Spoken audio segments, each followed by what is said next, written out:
Welcome to another edition of Motivational Sundays with Kevin and friends. And I'm going to tell you, this show originally started from the more than 300 motivational quotes I created for the contents of my book. And with over 40 years of studying human behavior, got together with my friends here, Anne Marie, Otis, Curtis, Lois, Dr. Breakthrough, Miss Larnez, and that perfect couple over there, Christopher and Gilda James.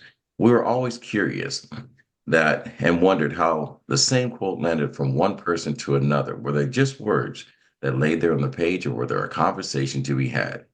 We meet every Sunday at 9 a.m. Eastern Standard Time. I am Kevin McLemore. I am your host. And each week, one of us brings in a quote, tosses out, and see how it lands on everyone else. But today is a very, very, very, very special day. Not only is it Motivational Sundays, it is Mother's Day. We talk about the queens in our life. We talk about the people that set the example, that raise the bar high for us. We're talking about the people that, stand on our chest when we kind of get cross with life. We're talking about the people that mold us. We're talking about the people that brought us into this world. We talk about the people that teach us men how to love, how to stand up and be who we are. And we talk about the people in this world that allow us to exist and be our own person. The mothers that give us that tough love, the mothers that give us all that we have, and we call it the heavens above. So today's quote is brought to us by Dr. Stan Harris, Dr. Breakthrough, and he has an acronym for mother. Dr. Stan, I'm going to have Otis deliver the quote today, and you tell us how this quote lands on you. Otis, fire away. Happy Mother's Day, all. Happy Sunday. Mother, most outstanding teacher heaven ever released. All right. Stan, how you doing? I am doing excellent on purpose and by divine design. Again, happy Mother's Day to each and every one of you mothers. And yes, this acronym, when I was just sitting meditating on my mother, and I have a lot of acronyms. And so I was like, why didn't I never do one for mother? And so I actually put together a book anthology with several people honoring our mothers and continuing the legacy. And so most outstanding teacher heaven ever released. So when I think about the lessons from my mother, as a matter of fact, I actually preached a whole sermon on lessons I learned from my mother, but she never used her words. So just by watching her life, right, seeing her dedication, seeing her commitment, we were poor as Job's turkey. It's like we moved every time the rent was due. But Christmas time, I don't know how she did it. She pulled out and all of a sudden. So, but the lessons that she learned, that I learned from her, from just watching her diligence, that she would never give up. She would never throw in the towel.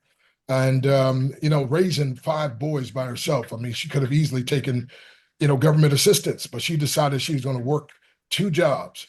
And so I tell, when people say to me, man, you're such a go-getter, I said, well, part of that is watching my mother when she could have just laid down the couch and said, let the government take care of me, she's like, no, I'm going to get up and do what I can and not be dependent on the system. And I don't have anything wrong with somebody who needs some assistance for a while. But she was committed. She said, no, I'm not going to do that. And so I often say, I'd rather see a lesson than hear one any day. I'd rather one should walk with me than merely point the way. The eye's a better pupil, more willing than the ear.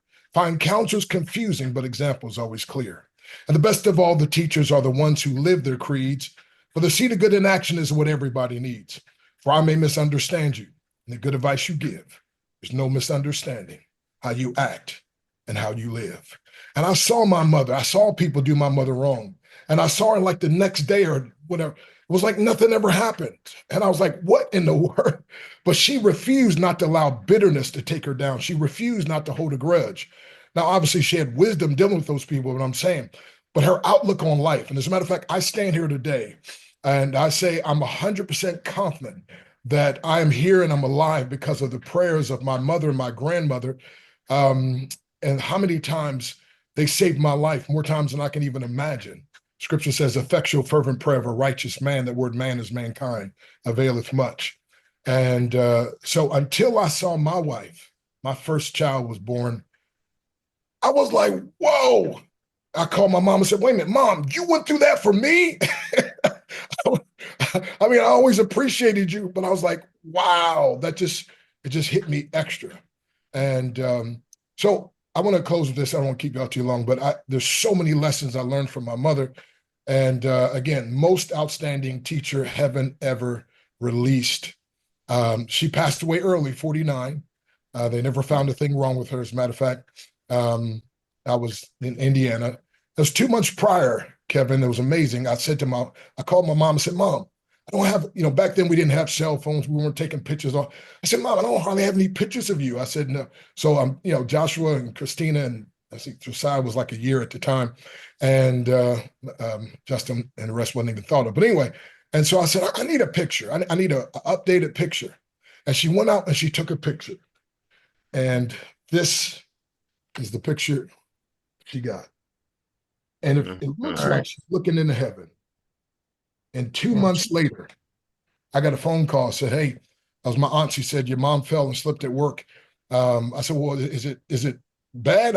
I mean, do I need to start coming there or something? She said, well, I'll call you in a half hour or so. Well, I called my brother-in-law, who was her pastor at the time, and I said, hey, I said, Mom had a fall at her job. And so they taken her to the Polyclinic Hospital. Could you check? And I was talking about in the morning. So 20 minutes later, he called me, said, I hate to tell you this, man, she's gone. I said, she's gone. Okay, they took her to the other hospital. He said, no, she's gone. He said, when I walked in, I was like, yeah, right. I said, no, they just called me. He said, no, I'm sorry to tell you. And so, anyway, make a long story short, they told me, the coroner, when he said, look, when I opened her up, she had organs like a 20-year-old. My mom used to jog about 10 miles a day. Mm-mm-mm. I would take her out to eat for lunch, and they'd say, you're a nice looking couple. I'm like, couple, this is my mom. What are you talking about? She's lefty, pro bowler. I mean, just amazing, amazing woman. And wouldn't let all the hard things, she didn't look like many of you mothers. She didn't look like what had happened to her. She didn't look like all the turmoil that she had gone through. And so I honor each and every mother. Again, the greatest teacher that I've ever had is my mother. I always tell people my best mentors were Bruce Lee, Muhammad Ali, but more than ever, my mommy. God bless you. God bless you. And um, I don't even know what to say after that. Um, yeah, I'm going to echo Lois and just go, wow, wow. Uh,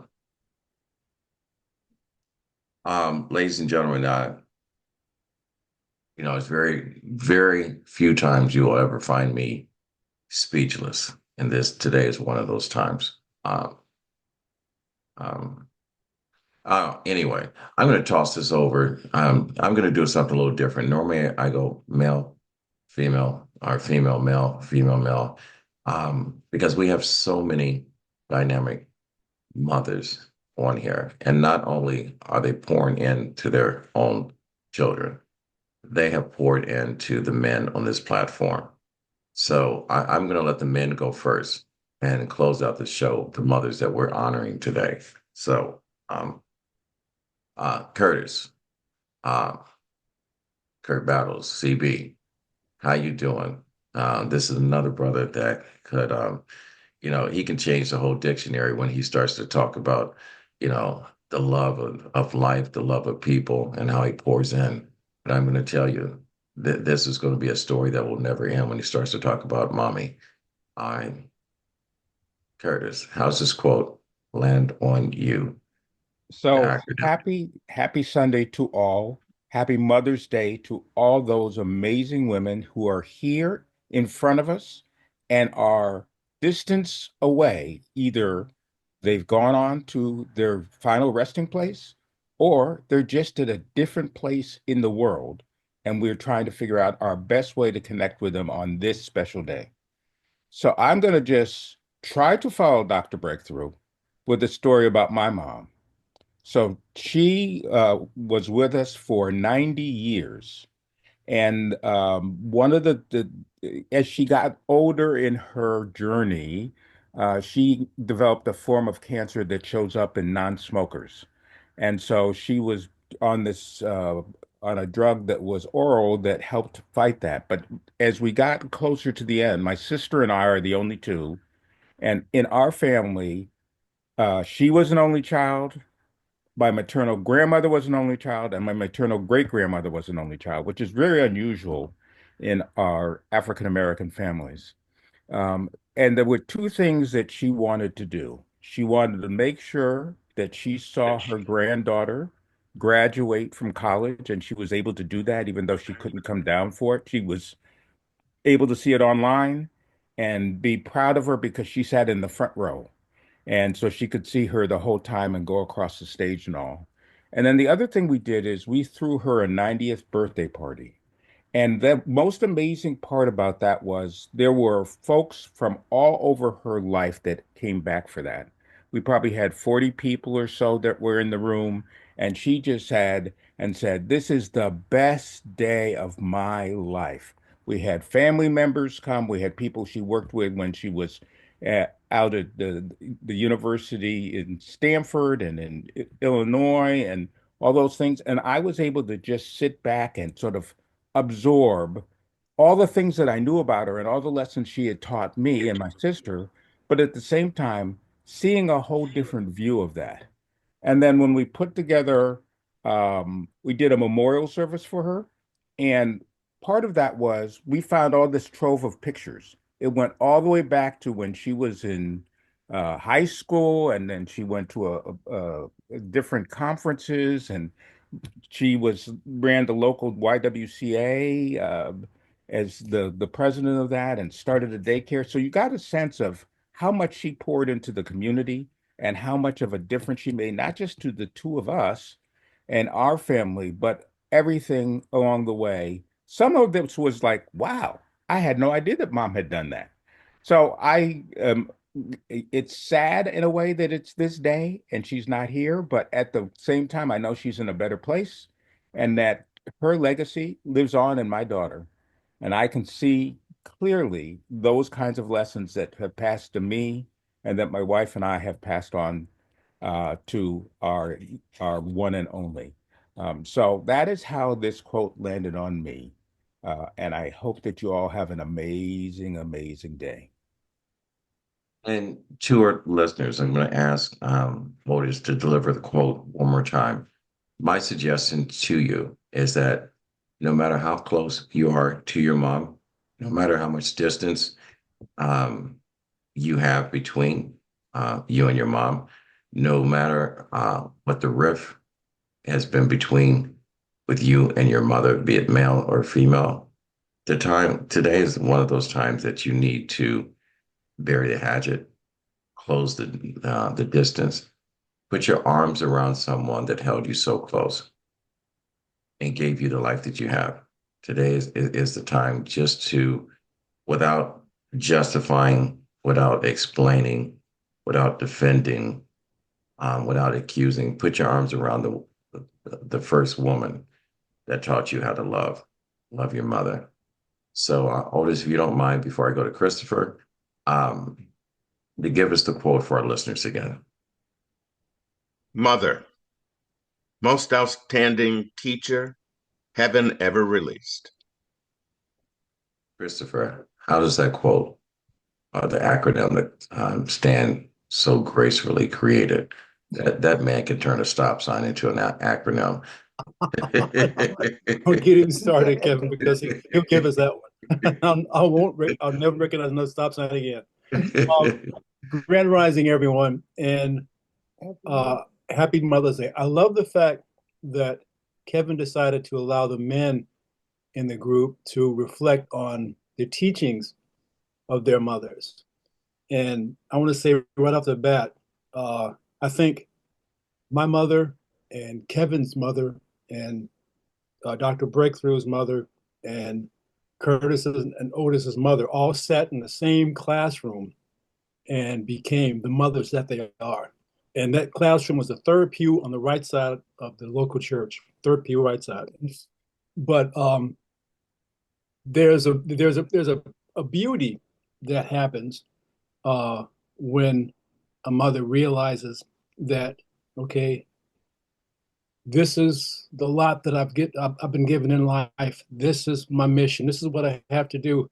And without ever, giving any outward impression of the heavy load or, I'm responsible now for all of this. They simply do it. All I remember of my mother is simply doing what she did without any preaching, without any signs, without any, y'all don't appreciate what I do. It was just her doing, okay? And a lot of what Dr. Breakthrough said, it wasn't with words, it was with action. You simply saw how things were supposed to work, and it became your life's model. That's simply what you thought the way the world was supposed to go. Not because mommy said so, it's just because that's the only example I've ever had was mommy doing that. And my mother in particular, Dr. Breakthrough said his mom raised 5 kids amazingly, or 5 boys. My mother had 8 kids, 6 boys, 2 girls. And she also, through the death of her younger sister, became an only child, sort of similar to what Curtis was saying. But and it was rare. My she would have been my aunt. I think it was Ada. I'm not sure, but she passed away of pneumonia about 2 years old. My mom was 3, going on 4, and they moved in Chicago. But anyway, she was raised as an only child, and a lot of her life was basically going from household to household. My grandmother was 13 when my mother was born, and so she was in a lot of ways not ready to be a mother. So oftentimes my mother was raised by either an aunt, I don't think she was ever raised by her grandmother. I don't recall ever hearing her grandmother mentioned. I've got some great pictures of her grandmother, but mom never mentioned being raised by her. But she was raised by a lot of her aunts and uncles. One aunt in particular who passed away, I think last year, Aunt Everett. She was 104 when she finally passed. Mm. But my mother, through a I won't call it a failed marriage, but it was a connection that didn't work. After about 8 years, they both realized that this isn't going to work. Dad left. Mom continued to raise the 8 of us with pressure from every single member of the family, both on my father's side, my mom's side. Let us help you raise those 8 kids. Mom said, no, these are my kids. I'm going to raise my kids. And she did. I learned years later that mom actually had a nervous breakdown. I had no knowledge of that as a kid. She may have spent a little more time in bed, or she may have spent a little time up, not at work. But I don't recall it. My eldest sister says, "Oh yeah, I remember," but I don't. Mom was simply always there. Mom was simply always mom. Um, as time progressed, there was a point where I'd already left. I joined the Navy. My mom, in her effort to always do better, become better, and make her children the best possible, there was one point where she actually got a job as a dietitian at my younger brother and sister's elementary school. I mean, like, how great will it be to have to go to school and there's mom in there fixing your lunch? I mean, like, I'm saying, you lucky sons of bitches. I didn't have that. But that was simply the way mom did. She simply provided not only for her kids, but when she passed, it happened to coincide with me coming to Boston and working for the VA. I wasn't able to go home when she was in the hospital, but when she passed, we all managed to get there. And she had just to explain how controlled and how organized mom was. She had her entire funeral arrangements done in advance. We simply showed up. Everything was already taken care of.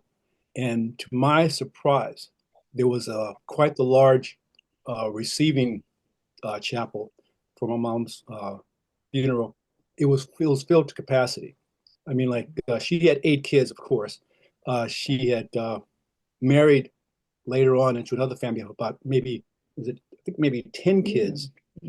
Then she adopted 2 more. So out of the 20 kids, and then all the other folks that knew mom in their lives, she picked up the nickname of Sweetie. And the funny thing is, it was a name my eldest brother gave her in an attempt to win an argument. His use of the word was, "Oh, sweetie, you don't got to be that way," and it just stuck. And she became Sweetie to the entire neighborhood. So at the funeral, it was Sweetie's funeral. But just to wrap it up, mom had the ability to not only see her kids, but to see everyone else's kids. And she saw them as kids that she needed to either nurture, direct, or simply be there for. And she did that. She did that tremendously. And well, I think that's a trait that every mother at some point has. I think, I believe it was Dr. Breakthrough that mentioned that his mother seems to be reflected in his daughter, or maybe it's Curtis, I can't recall. But my daughter actually looks like my mother. Mm-hmm. And the minute she's seen by people who knew my mother, they'll say, "That's Sweetie. That's Sweetie right there." So and she's continuing on, in that same model as my mother did. So it's a spot, it's a I don't know if it's genealogical or if it's I think it's simply, the way you're treated, the way you taught, you will treat others. And I think it's simply something that's instilled in mothers who pick up that child for the first time, lay them on the chest, and simply say, "I'm there for you forever. And all that I am that's good is going to go into you." Mm-hmm. And it does, through generation after generation after generation. And, heaven had it figured out when they sent us mothers. They knew what was going on. God never doubted for a second that this would be the right way to go. And this is the one way to ensure that good triumphs over evil and continues on for generation after generation. God got it figured out. God got it figured out. That's all right. That's all right. You said it earlier, in the latter part of it, about heaven.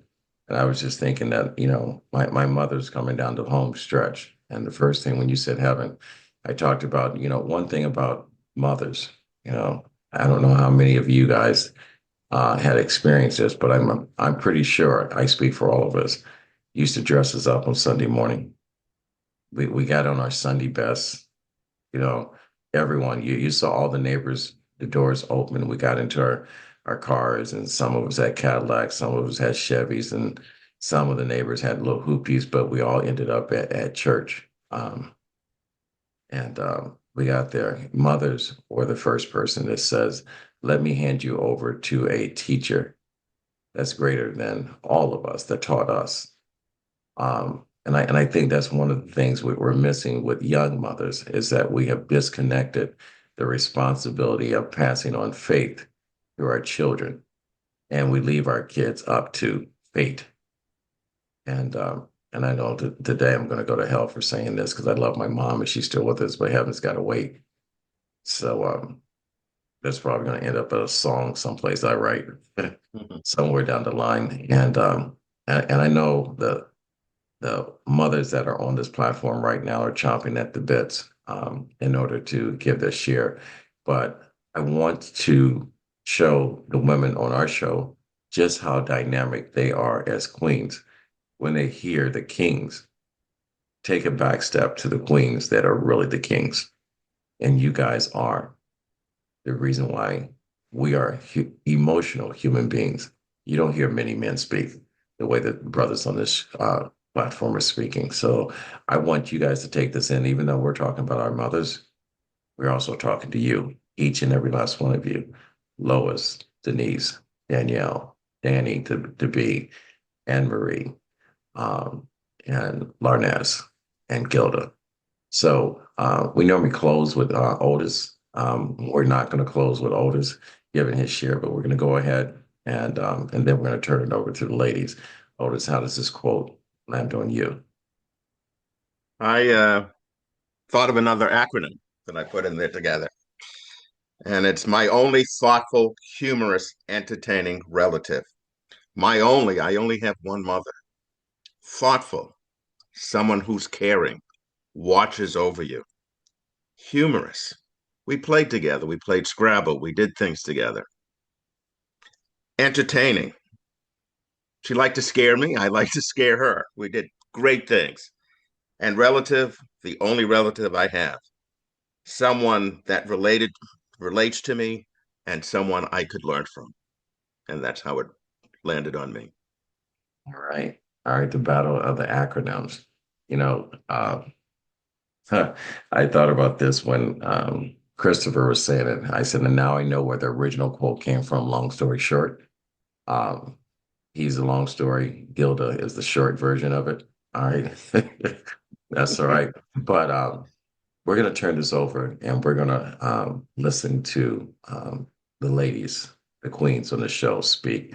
I'm going to tell you a little bit about Anne Marie. Anne Marie is the mother that some children don't have because she is an educator. She's a person of power, a person that's connected to the words. When you say mindsmith to others, it may mean to some dissecting just a word, but when you talk, put an emotion to the words have power. She has not only poured into the children that share her DNA, she has poured into young children that has inherited her DNA and her soul.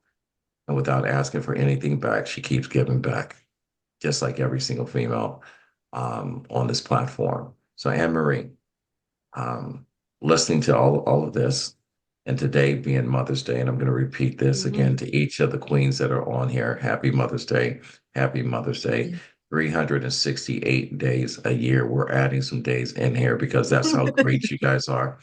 Um, so pick a day and make it your day. Monday through Sunday is Mother's Day. How does this quote land on you? Grand Rising, everyone. I have to say and hold space for the women out there who may not be mothers biologically, but they are the aunties, or perhaps they made a choice, or perhaps they couldn't make the choice biologically, that maybe they want to have children and are not able to. So we want to recognize and appreciate the women. They do what they do. We do what we do. How does the quote hit me? I'd like to talk about my own mom, Caribbean, that spirit that comes through with her. She also has longevity. She lasted until 92. And one of the last visits I had with her, she was distressed because she was in a nursing home and she wants to go home. And she kept saying, Anne Marie. And sometimes she called me Ree. She said, help me get dressed. Help me get dressed. I need to go home. We need to get to taxi. Bring my purse over here. I said, but mommy, where are we going to go? She said, we're going to go to the houses in St. Vincent, you know. I said, well, how many houses you have? She said, mommy, we have 7 houses. And I said, let's go. Because you see, when dementia takes root, you a lot of families, they choose to correct her. I didn't choose to correct her. I'm like, I'm going along with her in terms of the fantasy. One of the things though about having dementia at that stage is that she always remembered her children's names. There are 5 of us, and she held court at the nurse's station. Mom was a nurse. And held in court means she knew every single medicine she was supposed to take. She knew the dosage, she knew the time, and she was at the nurse's station sitting with them, helping them. Bringing it full circle, one of the lessons, many lessons I learned from mom is her quiet strength. Mom was she didn't have an easy life, as many of the stories you guys have shared. And that came from inside the house as well as outside the house. She did not have it easy. And I remember being younger and I'd say, Mom, why don't you speak up? Mom, why don't you say something? And for a while, there's a relationship you have as a child and a parent. And you think to yourself, I'm not sure that I'd like this. As I got older, I saw the error of my ways and the wisdom in my mommy. I saw how she held it down. She held her children together. She kept her family clothed. My father was in the house, but he had a substance abuse problem with alcohol, and my mother kept it down. It was her quiet strength, the matriarch of the family, that helped us to get to where we needed to be. My mom was known throughout the island because she gave birth. She was a midwife, and she birthed well over 1,000, 2,000 children. Everybody knew my mother. Everybody had a connection to my mother. So when I grew older and understood her, the appreciation and the love that I have for mommy, it's come full circle. I understand her now. And when I do certain things with my own sons, I see my mother coming through. I see the lessons she taught me being invoked into them. And one of the things I want to close with is that it doesn't mean that I repeat what she does, because there are some limiting beliefs or some beliefs and behaviors that she had to do for her generation and from her experience. It means that I understand it, and then I'm able to make different choices with my own children. And because my mother didn't have a voice, I revel in the fact that I have a voice and that I can express it. And I take joy in knowing that this is almost like my gift back to my mom, because she couldn't speak out or didn't feel that she could. She had societal norms against her. She had a patriarchal structure with her, and she couldn't fight that. She kept us together, but she couldn't withstand that. And here I am using my voice, and I couldn't have done that without her quiet strength. That is how the quote hits me. Thank you, Mommy. Thank you, thank you, thank you. Gilda, how does this quote land on you?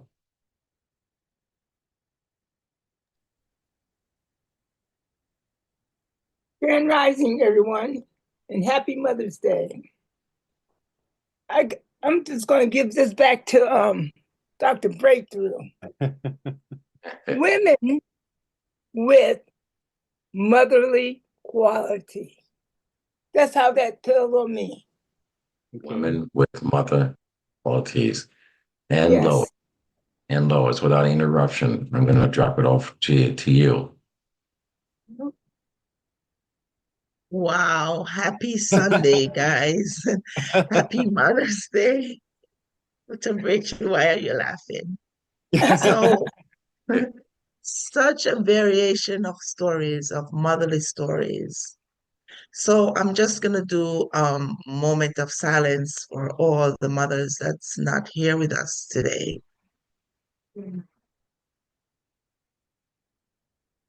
Thank you. Thank you. My mom loves pink. My mom loves flowers. My mom loves music. My mom is going to be 90 years old in August. August 27th is her birthday. She's going to be 90 years old. I'm having a party for her. All of you guys are invited. It's going to be August 23rd. I'm a Caribbean girl, and my mom never left us. My eyes are sweating, my heart is sweating because it wasn't easy. She had 4 kids, one boy, the love of her heart. I'm the second one. I'm her favorite. But I never made it seem like I'm the favorite, and I love my sisters. I love my siblings. So this morning, the calls just kept coming in. And my brother called. My mother was so happy. My sister called. She got to speak to everyone. She got to see everyone. But in January of this year, she gave us a scare. Like she just went like she wasn't eating, she wasn't speaking. And for me, even though I'm a nurse, I don't, I can't deal with cold and I can't deal with stillness. So, like Kevin says, my mom is, I don't know, she may be at that stage where it could be any day now, but whatever she has given to us, I just love it. She was always there for us. One of her biggest things was, I want to see my kids pass the worst.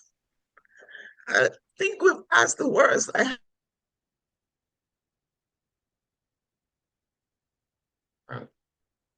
gets to see them, she gets to hold them. One of them is coming today. And she has some Alzheimer's as well, but her mouth is as feisty as it could be. And I just love her for that. Every day I love her. I hug her. I kind of like left my house to move in to stay with my mom since January, just because she's never left us alone. She's always there for us. There's nothing I want to do for my mom. And I think I got the kindness from her because she's really kind. She's really sweet. She has a smile. And you guys will get to meet her if you guys come to the party in August. So I never stop learning from my mom. Every day is something else, and I never know what's going to pop out of her mouth. But she's waiting for me to give her breakfast. So, and her grandkids will come over and see her and the great grandkids. Thank you guys. Appreciate it. Happy Thank you. Mother's Day. Happy Mother's Day to you. And Larnez Kinsey. God, that woman's a powerful mom. All right. How's this cool land on you? And thank you for that wonderful quote. I've read it multiple times. I mean, the statement that you read honoring mothers in the group chat. Thank you for delivering that. Um, but let's hear how this quote. I mean, listening to all of this. I mean, you guys are so special. I am. I speak for all the men that's on this platform. I speak for all the men that's on this platform that are not here today. Is that we have so many dynamic mothers that have been on this show of all different shades of brown or tanning, as I say, tanning, all different shades. Doesn't make a difference when they come through. Powerful people that are on this platform. But I want to hear, how you came to be and mold you to the dynamic mother you have and pay tribute to your mom or mothers. Well, Grand Rising, and I love the love that's on this show. I just love it. And we are all different color of wheat. If you look at wheat chart, we're different colors of wheat. So we connected to the land. Mother, most outstanding teacher heaven ever released. I love that. When I hear that, something ancient in me bows. You see, it's not just a clever acronym. It is a truth beyond language. It is a remembering of wisdom older than time. The kind that truth, the kind of truth that you don't learn, you reclaim. Mother, she is not the one who gave birth to you. No, she is the portal through which life chose to enter. She is the first drumbeat, the rhythm that teaches your soul how to move before your feet even touch the earth. When I hear this quote, I feel it in my womb space, in the still place beyond thought. I remember my grandmothers, those I've known and those I've never met, but I also feel in every breath I take. I remember the pain they hold. They held it like prayer. They, the way they taught with silence, with their backs, with their food, with their eyes. Not all of them had kind words or kind hands, but all of them had knowing. To say that she's the most outstanding teacher ever, heaven ever sent, that is to say that she is the original initiator, the one who taught us how to love without asking for anything back, the one who taught us how to grieve and still keep moving, the one who carried miracles while bleeding. And if you ever felt alone and you laid in the grass and the wind kissed your cheek, that was her. She never leaves. So yes, this quote lands on me or lands in me like a bell, not to make noise, but to call me back to myself, to her, and to the sacred task of mothering the world back to wholeness. And for that, I give thanks. I am complete. You're definitely complete. You know, when I first got this quote from Stan, and before I shared it with everyone else, there were 1,000 different thoughts that ran through my head. But listening to each and every last one of you give your share, I had to pull back the curtains on what I've learned from a mother. I have 2 girls, 2 boys. And then I have a +1, Mr. Connor Noel, that does not share my DNA, but he does share my heart.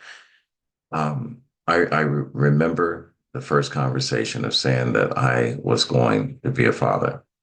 I remember going through the 9 month process, not only once, twice, but for 4 times. I remember what it was like to lay my hand on a child yet to be born, a dream yet to be dreamt, and a story yet to be told for each one of my children. I've been blessed with the honor of being the first person to touch one of my kids. My son, Theo, hates this story, but I delivered him. I'm the first person to touch him. And it was out of a bold conversation of a dare because our delivering doctor was a personal friend. And I said, after receiving the bill for my first son, I said, I could have done this myself. And she told me to put my mouth where my words were. And I still look at him today as the first person that he has ever met in this world. And we've had our differences and we've had some moments and still I hold on to the moments that I've been proud of him. So I said earlier, my mother is rounding the corner of the last lap of the relay of this life. But even though my children's mother is my ex, I have to give thanks to her on this Mother's Day, is that I have 4 wonderful, beautiful children that has taught me the truth about this life, has filled in the blanks of questions I had, and I had no answers for. As a man, I've been lucky to have 3 mothers. I had my mother that gave me birth, Norma Jean. I had Priscilla that gave me support when Norma was not around. And I had my grandmother that gave me a home when my parents had an indifference of what their responsibilities were. So I am very grateful. I'm grateful to Norma, Priscilla, Annie Phillips, and to my child's mother, Lisa Backlemore. And it's very rare that you hear anyone speak positive of their ex. But when I look at my children, no matter what our differences were, reward at the end of the day are those 4 individuals and the responsibility and the roles that both her mother and I played. I've learned so much from her that I have to go ahead and give her roses today.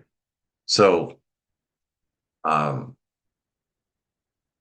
without my eyes sweating, as Lois had put it, I have to honor the mothers and their unwavering love, their sacrifice, and the vital roles they play in not only raising their family, but the way that they shape a community and give us a reason for living. Mothers that are outstanding teachers that heaven has ever received. I add something onto that, Dr. Breakthrough. And we can probably do this all day long. And to all the mothers that are listening to this show, I want to thank you and honor you. And I hope for some of you that are listening to this that have not reconnected with their mother, that today we have shortened the gap between what you think has happened to what is actually happening now, is that love over hate and faith is the answer to all. So I wish I could have made that rhyme like you do, Dr. Breakthrough, but it'll come in time. So with that said, we meet every Sunday at 9 a.m. Eastern Standard Time. I'm not going to end the show the way that we normally do with the little pillars of knowledge I've dropped on you, but I just want you to think. Education is not designed to make you comfortable. It's designed to make you think. And hopefully we did that. Hopefully we touched a part in your heart that you've opened the door and get a brand new start. So my grandfather always said, when you get to a point in life that you can help someone else out, he said, reach one, teach one. And with that said, we what? We fade to black. Happy Mother's Day to everyone, and we're out. Make sure you come back.